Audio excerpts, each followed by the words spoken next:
Good morning, Tee to Green Winter Rules Podcast, a special edition this week as we're going to have Melanie Green from the LPGA coming on the show. This show is brought to you by Donald Ross, Neutral, and Golf Dojo, and we're going to bring in Mr. Jeff Meadis, our PGA professional in Western New York. Good morning, Jeff. Good morning, and welcome, Melanie. Yes. As a PGA professional from Western New York for the last 30-something years, I've watched you.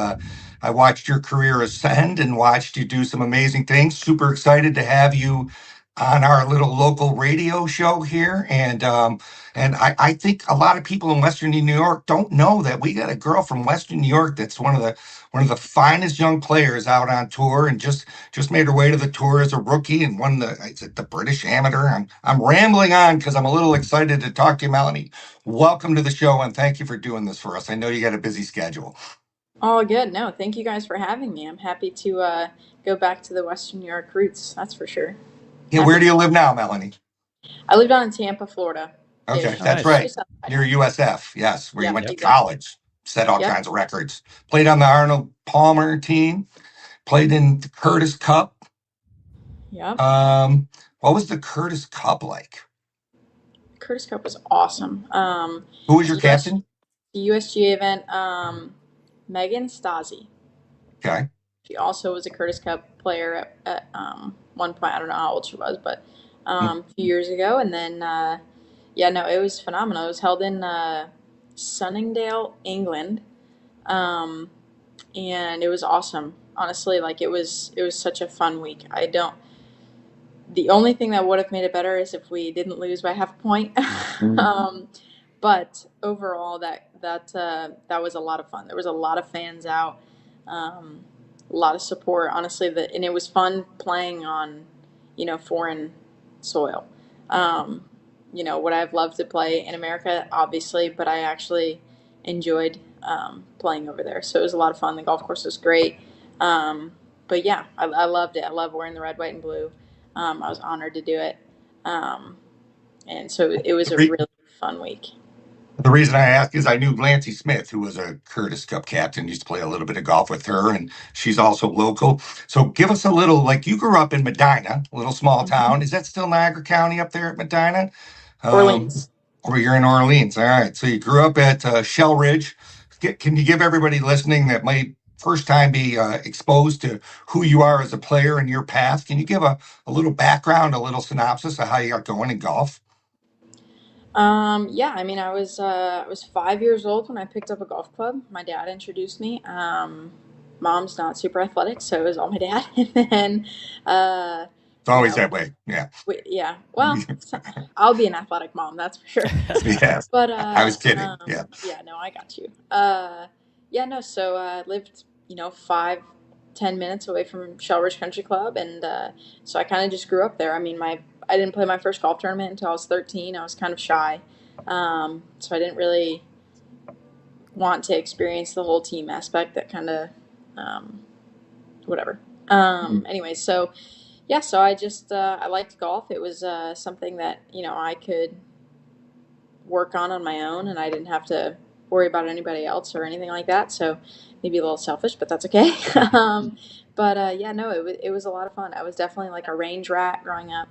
Went to Medina High School, and didn't have a whole lot of golfers in the school. There was one kid, Ian Wagner, who also was pretty good. And so he transferred in from somewhere, I don't even remember where. So he came to Medina when he was probably 12, 13 years old, and then it was him and I on the golf team, and then there was a few more people that helped us out. But it was definitely a fun little journey. I played with the guys for the first 2 years, and then our athletic director was able to get me where I played with them, but I counted for girls. That way I could play in girls states and not have to compete just with the guys. Because once it got to states, all of them were kind of hitting it further, and it just, once it got to the point where it was 16, 17, 18 years old, it's okay, well, this isn't super fair anymore. Yeah. But you also want to, I want to do my own things, right? spent the first 18 years of my life in Medina, and all my family is still up there. But yeah, no, it was a fun time, and Shellridge was great. The members are great. Brett Decker, who was the general manager there, always treated me like a kid, like one of his own. And so yeah, I definitely had a lot of really good people there, that's for sure. But yeah, my dad got me started, and then my swing coach was a PGA professional at Shellridge when I was 13, so 2015, I think. He was there for a year, and I've stuck with him ever since. And so he's kind of Who's that? everything I know. Nick Samuda. Okay, I know who he is. Every, Yep. yeah, everything I know, he taught me. But and he taught me in such an excellent way that um, like I don't have to run to him for help. I don't have to, it's not like, it's like, oh gosh, I'm in like treacherous zone. I don't know how to fix my golf swing. So he kind of helped me learn how to identify issues just based on what, my ball is doing. And The ball flight laws. Yeah. yeah, exactly. So Yeah. just what the ball is doing, and figuring it out from there. And so that's definitely really helpful, especially now playing at the level that I'm playing. I feel like you see it maybe a little less than you maybe used to. So I'm definitely grateful for that. Um, but yeah, so I went to school at USF, and stayed down there for all 4 years. That's also not very common anymore. But it's a And fun school. Yes. what's that? It's a fun place. Yes. Yes, I'm super grateful. I had phenomenal teammates, had great coaches, um, that just loved on me and supported me and pushed me. And so yeah, no, it's been a fun journey, and I'm grateful that I started up in New York. It definitely taught me how to take breaks and enjoy life outside of just some balls and a stick. So Yeah, you gotta do that. I'm grateful Yeah. for it, and I'm grateful for just the, I guess, the life that I learned. Obviously being outside of Medina, being outside of 4 or 5 months of feet of snow. So um, it definitely teaches you a lot, um, that I feel like a lot of people don't get to experience. So I'm really grateful for it.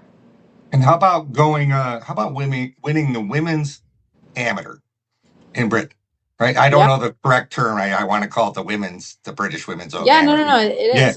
It's I know because the terminology is different there. You're right. We got to call the it the open. women's the So women's. what? I mean, that had to open a ton of doors. You're the first American woman to do it since Keeney, right? Is that all? Is that I correct? think it's Babe Saharis. Babe Zaharias. I think That's she's yeah. it's That's 30 years see, ago. you're the first one in a long, long, long, long time. Yeah, So 30 that's years. awesome. What was it like going down the stretch? I mean, because that opens so many doors for you if you do something like that, right? As a player, and you're on that trophy for history. Yeah. And yeah, like were you confident? Were you nervous? Were you like just trying to make birdies? What was going through your head? Well, I mean, before I even got there, that tournament was strictly so that I could prepare for the Palmer Cup. Hmm. I was informed, and I was I guess encouraged to go play by a male on the international side for the Palmer Cup. Oh, really? Which is hilarious. Yeah, one of my teammates was um, seeing him at the time, whatever, So and people that don't know what the Palmer Cup is, I was a college coach, so I know, but will yeah, you explain that to them?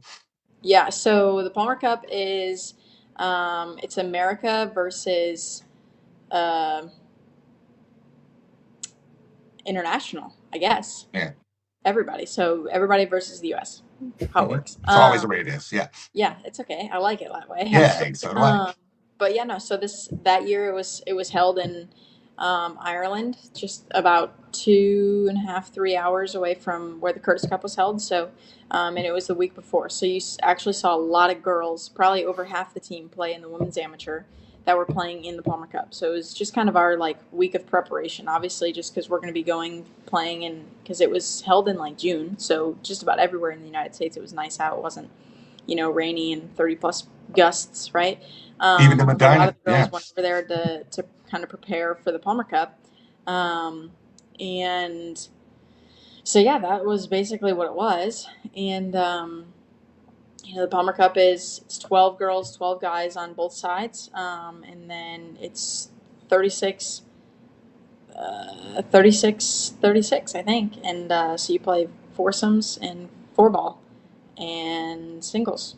So I guess it was 36-18. So yeah, it was foursomes, four ball, and then singles on the last day. And so just a 2-day event. And yeah, so I actually went over there to play in the Women's British Am to prepare for the Palmer Cup. And I just happened to play well. It was really, I give all glory to the Lord for that one. It was pretty spectacular and pretty supernatural, to be honest with you. It was quite a week that I will never forget. That is for sure. But yeah, no, it definitely did open a lot of doors. It definitely opened a lot of things, a lot of I wouldn't even say question marks because they weren't even questions or concerns at the time, but they definitely opened my eyes to like, okay, the potentiality of like, okay, this is going to go beyond. What am I going to do? Prepare, right? Like a lot of the doors opened up immediately, right? Like I was involved in Evian right after, and so I had to kind of do that. And so, my mom and I are scrambling for flights and trying to, get, back and forth with the people that helped us get out for the Palmer Cup and, so and then that got me into the Curtis Cup. And so they kind of opened up the doors for a lot of things. Talking about agents, like, do I get an agent? Do I, something, am I for sure going to play on the LPGA? All these things, right? Am I going to keep going? I'm obviously Q school, all that stuff, right, is going through your head. And, so yeah, no, it was great, but luckily I had some really good girls. Rachel Keene was one of them that I talked through a lot of things with, and she was the absolute queen helping me. She was awesome, so patient and kind, and we didn't play a whole lot with Wake Forest, so I wasn't super close with her, but obviously playing with her, she was my teammate in the Palmer Cup, and then she was also my teammate in the Curtis Cup, so we spent a lot of time together. She's one of my closest friends out there. Looking forward to her making it out to the LPGA so we can start playing together and doing all that. But yeah, no, it was a crazy week, and it was one that I will never forget. That's for sure. But to answer your question, was I nervous and all that stuff? Like I said, like it was really supernatural. Like I had so much peace throughout that week. I was actually staying with Anna Morgan and Kaylin McNabb. And we were staying in an Airbnb. We had one car, and they took me back and forth after they lost their matches or whatever. And so it was really great. I mean, we made dinner every night, and we just kind of chilled. The good old days, right? Yeah, Now you're a tour things player. happened. Yeah, Yeah. lots of things happened. We had ants in our Airbnb. We had a tire pop. Like we're driving on the wrong side of the road. Like, so it was definitely an eventful week. But yeah, no, it was pretty crazy. Like I said, lots of peace coming down the stretch. Yeah, no, honestly, like my heart cry, it was honestly, I was just praying. I was just like, Lord, like if this is your will, like let it be done, whatever. But I have peace about it. If winning is for me, awesome, let me be fruitful. But if it's not, honestly, I'm just so happy that I'm in this position. Like I'm playing good golf. I mean, I played 11 rounds in 9 days, and I think I was under par every day in those conditions. Like it was insane. Like I'm not that good, so clearly it was God. well, clearly you are that good, by the way. Clearly, it was God. It was, but so but then yeah, you no, went it and awesome. you qualified after your first year on the mini tours to make it to the LPGA tour this year. Is that correct? Yep, you had a couple wins out there, and now you're a rookie on the LPGA tour. So, I mean, obviously, is there a moment where you're like, "Oh, I'm at the show. Like, I made it to the show." Was there a moment when you were finally made it to the LPGA? You're dreaming for a long, long time. They said, "This is it. I'm in the show now."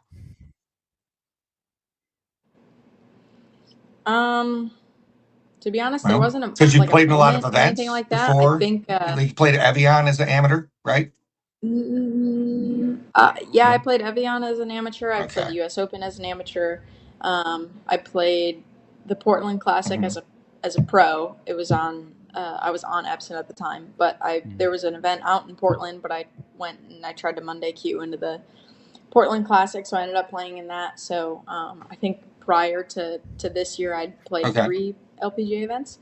But but yeah, no, honestly, there wasn't really a moment. I think it's my journey out here has been not even out here on the LPGA, but just even like the last few years of college to now, it's just kind of been accelerated, and it's not like there's been like a moment of like a pinch me like wow. It's kind of just like just going day by day, and just I mean, I live an incredibly blessed life, and I'm so grateful for the life that I live. But yeah, honestly, like there hasn't been like a Okay. I've made Well, it, you know. I have one last It's question So just for you, it's different. Melanie. maybe, But yeah, go ahead, talk Jeff. a little bit Yeah, totally. about, like, I don't think people understand what kind of training and practice and everything that goes into competing at that level and to maintain that week in, week out and travel. Can you give us a little, give the people listening, like, what's an average day like for a tour player when she's preparing to play at the highest level in the world? Like at Wherever, a yeah, at tournament. home, off week, tournament weeks. Yeah, yeah, no, no. Well, so I just got off of a 4.5 week stretch. So the last, I got back whatever it was Friday night, super super late, and it's what is it? Tuesday. It's Wednesday morning. I haven't touched a golf club since I got home. But that's I will touch. I will go practice and stuff today. But yeah, no, an average week. Probably Sunday night or Monday morning is travel. Um, depending well, no, so Sunday night or Monday morning is travel, and then when I get there, Monday will probably be some type of like light practice. I'll go over there, hit balls, putt, try to get not do too much on the greens because the greens will speed up throughout the week. But I will go there, putt, just get on a little mat or something like that. Go chip around, obviously get a lay of the land. Obviously a rookie, so I don't know where anything is. Locker room, player registration, all that stuff. Which that's easy, whatever. But it is just something you got to do. And then Tuesday will either be 18 holes or 9. Monday is also there's a very good chance that I play at least 9. I probably won't play 18 unless it's for a pro-am or something.